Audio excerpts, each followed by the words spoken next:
Well, we'll be speaking now with political analyst Professor Edmund Tayao for his thoughts on the tirades of Vice President Sara Duterte against the Marcos administration. Professor Tayao is, of course, the president and CEO of the Political Economic Elemental Researchers and Strategists, or peers. Professor, good afternoon to you. Thanks for joining us today and welcome to the program. Good afternoon, Casey. Thanks for having me again. All right. So the Vice President's tirades against the Marcos administration, and all of a sudden lawmakers having the courage to speak out about issues pertaining to not just to the Vice President, but also to the former President. First of all, the Vice President's comments about this administration, what do you make of it, Professor?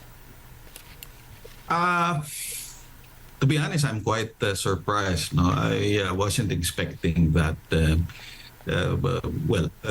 she would make this kind of criticisms, because I don't remember any instance that the Vice President did anything close to it. No, even when she was a mayor, no, I don't remember any time at all that she came up with this kinds of criticism, if at all. No, there's always a caveat, or there's always an explanation as to why she had to do what she did. No, I remember still quite vividly. No, when she went to confront the sheriff in Davao. No? And I supported that move, because it was some kind of exasperation that led her to do that. There was a prior consultation and everything. Now, this time around, the criticism somehow is I don't know, purely political to my mind. I mean, the reduction of security personnel has been explained to be not limited to her own self. There were other officials in government whose security detail were reduced. As to the criticism on disaster risk reduction, that would not be something that resonates, no, especially with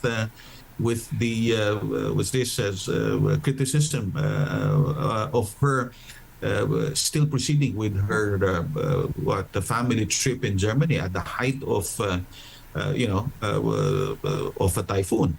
Well, Professor, to your point, there are criticisms, right, and there are critiques, but there are also principled criticisms, meaning, there is no disconnect between a current issue that one may be advocating at this point and maybe the advocacy in the past, that there has to be some sort of a connection. But do you get the feeling here, Professor, that the Vice President is just, getting issues from thin air and pushing it out to the public to criticize this administration, which she still is a part of, Professor? Exactly. That's what I've been trying to point out now, and so. In other words, to my mind, that's why I emphasized at the outset that this is something that I didn't expect. This is, to my mind, so not the kind of Sara Duterte that I knew before. No, so in other words, well, of course, she's a public official, and for certain, of course, it's not only me, but so many, of course, expect her to vie for presidency sometime soon, no? And therefore, every pronouncement, no? every word that comes out of her mouth will definitely be considered, no? In her preparation for coming elections that she will take part in. And this kind of criticism simply doesn't make her case, no, more palatable, no, or should we say agreeable to many, not necessarily only to the government, but more so with so many observers and the public in general.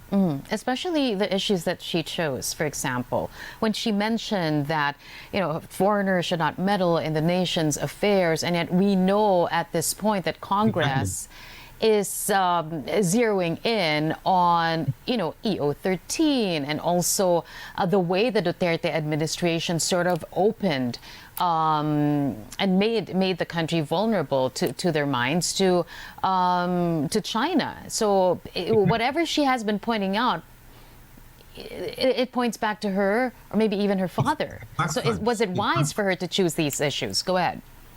Exactly. Well, that's what I've been trying to point out. It's simply backfiring, and that's why I mentioned that everyone's expecting her to run for the presidency later on, and therefore there should be every effort to maintain the public support that she enjoys. In the series of pronouncements made recently, like the very bold pronouncement that all of her brothers, including her father, will be running for the Senate, it's rather unprecedented. Of course, there are other family names who are running simultaneously, first time in the history, by the way, and it's kind of saddening for me because before political dynasties make an effort to get themselves elected every after another. Now this time simultaneously, there's a plan, or at the very least a ton, that they are planning to do it.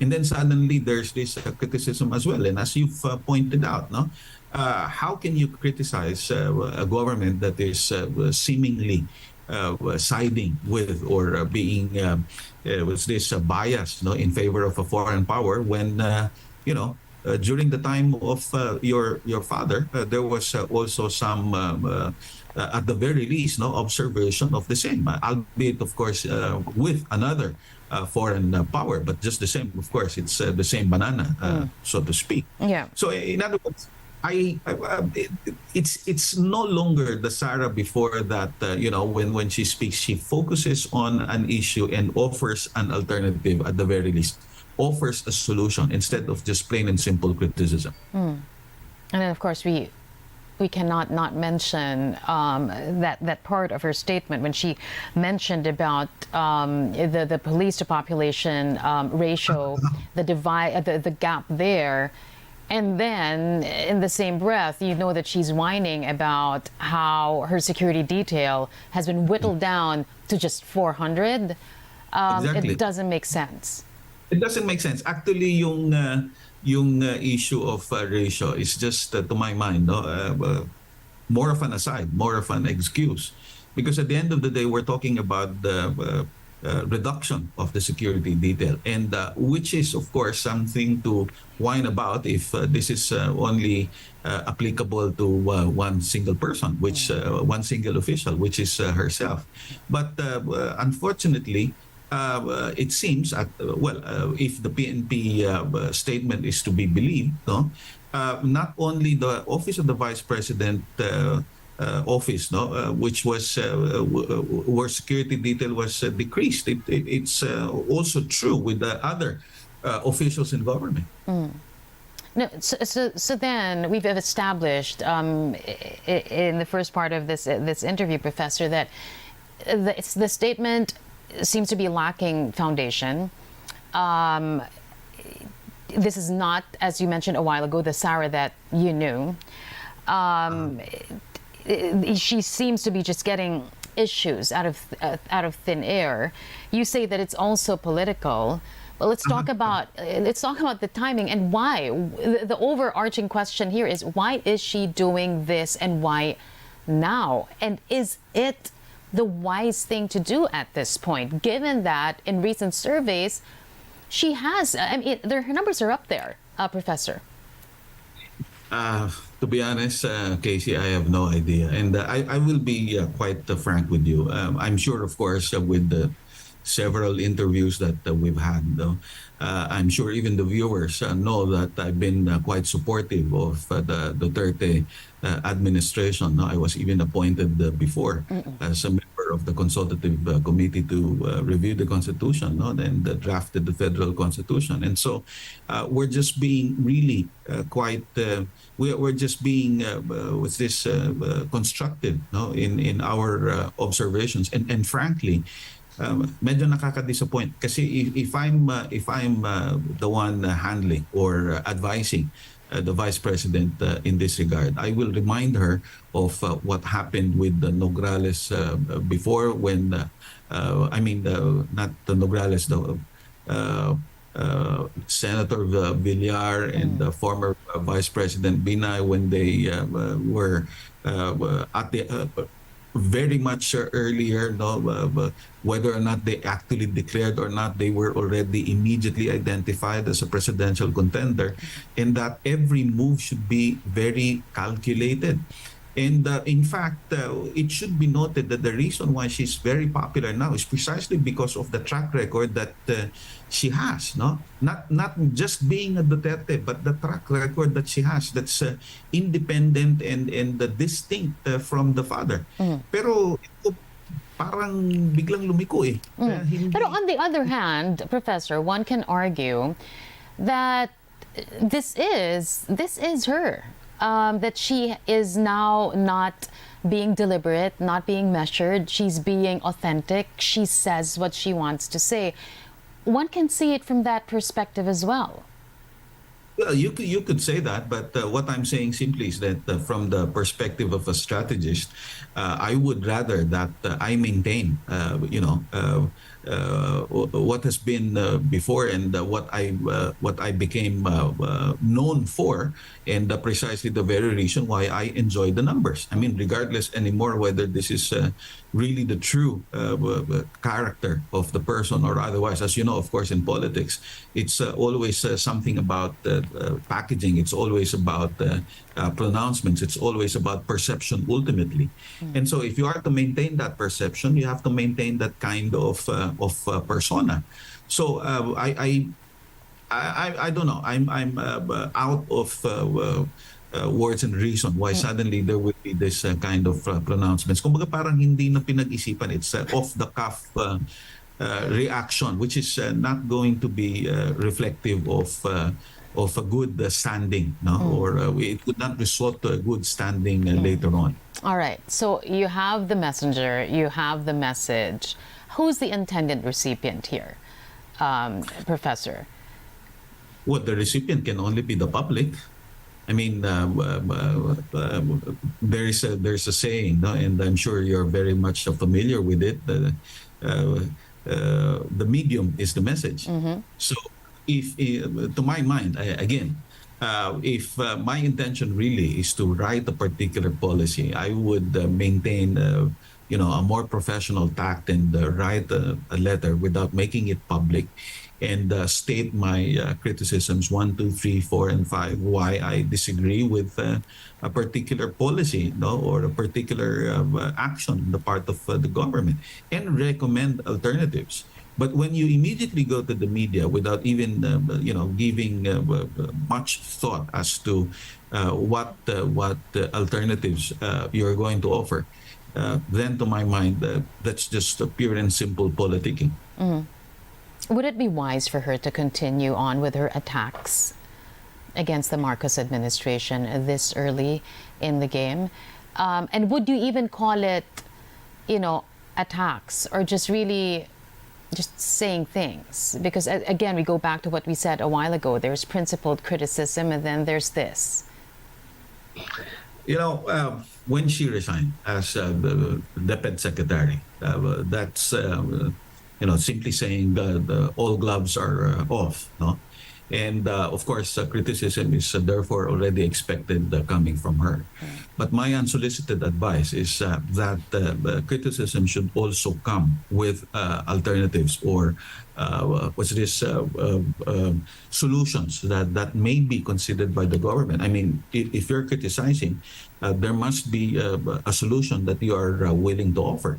To my mind, she offered the Nobel, and in maximizing the ratio that they've been debating about, uh, and suggesting more equipment and so on and so forth. That's right, but it still belabors, no, that it begs the question of the number of security personnel that is assigned to whoever, not only to her as vice president, but to the other offices, and how much it impacts on the availability of police personnel in the communities.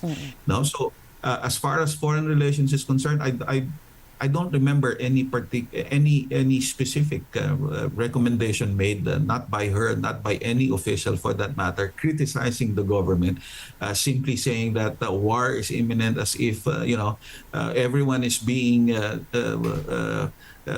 frightened, no, by the likelihood of shooting war in the West Philippine Sea, but.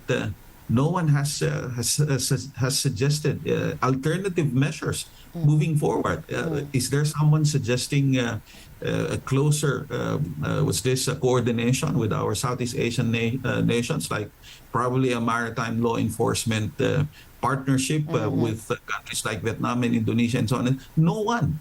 Alam mo, sa totoo lang, masyadong empty na ng politika natin, no? So kung gusto natin consider a new phase, consider an alternative, then that alternative should not only be a particular person, but a particular policy direction that one has to offer. And just very quickly now, they're telling me to wrap up, but just very quickly here, if the attacks is on the Marcos administration, against the Marcos administration, but the intended recipient is the public, how should the Marcos administration take this? Should they consider all these statements irrelevant? I think the president and the administration has taken the right tact. I mean, if it's a plain and simple criticism, I don't see any reason why one should react or give a statement. At the end of the day, if one is certain of what one is doing. I mean, when she was DepEd's secretary, I remember that there were several criticisms made to her being secretary of the agency, but she just continued her work, and to my mind, that is the right tact to consider. Kasi kung alam mo naman tama yung ginagawa mo, why would you even bother wasting effort and time, responding to empty criticisms anyway? All right, we're going to have to leave it at that. Professor Edmund Tayao there of Peers, thanks again for joining us this noon. Really appreciate it.